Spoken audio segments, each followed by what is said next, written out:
I beg to differ with this comment. Maybe the government had some significant influence of how the IPO was allocated. Maybe they had, I don't know, because there's no documentation somewhere that they had. But after the listing in Nairobi Security Exchange, I don't think the government will have any influence. Now, what will influence the share price? One thing is the long-term value of KPC as a company itself. Investors will be looking at the fundamentals of this company. First thing they will be looking at the revenue. Is there revenue growth, or is the revenue continuing to grow or shrinking? The other thing they will be looking at is the profitability of the company, KPC itself.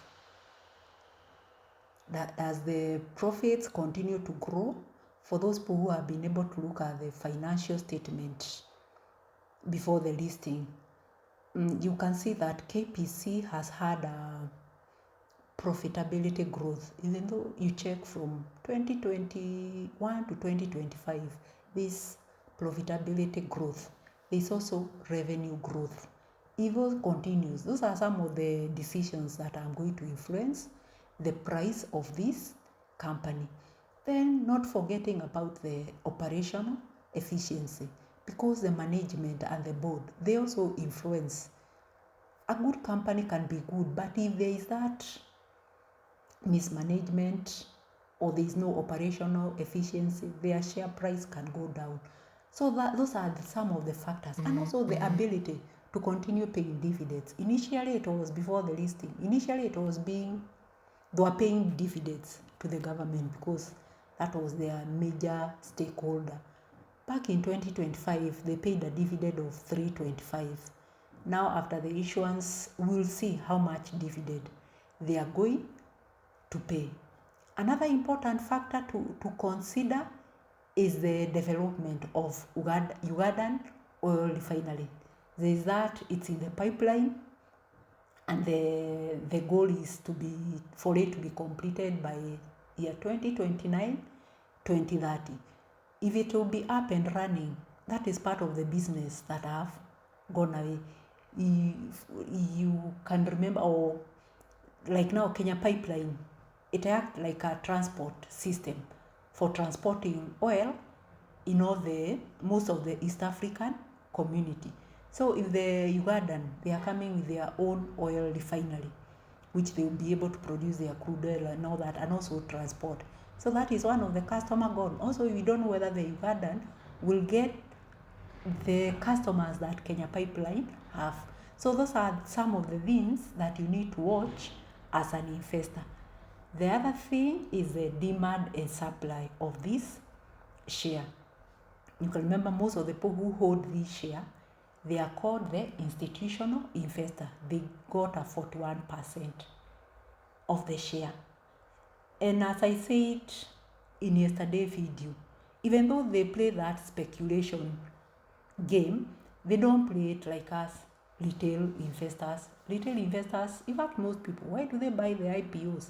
Most people buy the IPOs because maybe the first day, as it has happened in the past, the first day of listing, if I bought Safaricom at 5 bob, the first day of listing, it's gone up, and then I sell and I make capital gain. So you are buying the IPO because you have that speculative play.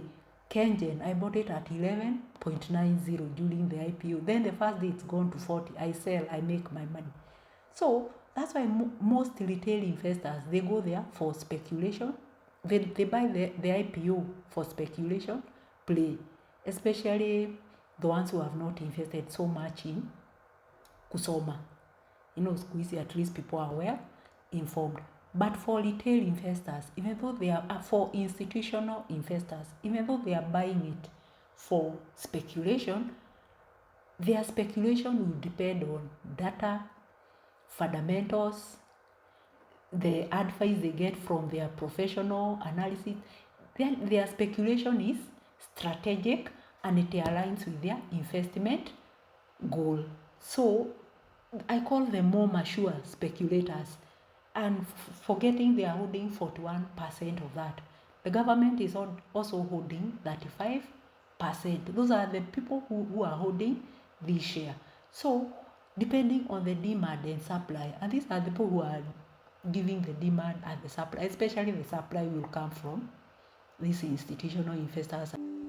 So if these institutional investors decide to supply or to sell what they are holding and there is no demand for these shares, of course the price will go down. But retail investor with their 2.56%, if they decide to dump or sell, the influence will be insignificant compared to the earlier. It's also about the Ugandan government also have some 21.5%. There's that rumor, because I also call it a rumor, that they will be controlling the decision. I don't know. Let's just watch for the fundamentals, the company profitability, the revenue, the dividends, and also the threat of that Ugandan oil refinery. That's what I would advise for now. But the government at the moment, I don't think it have any influence. I don't. Thank you.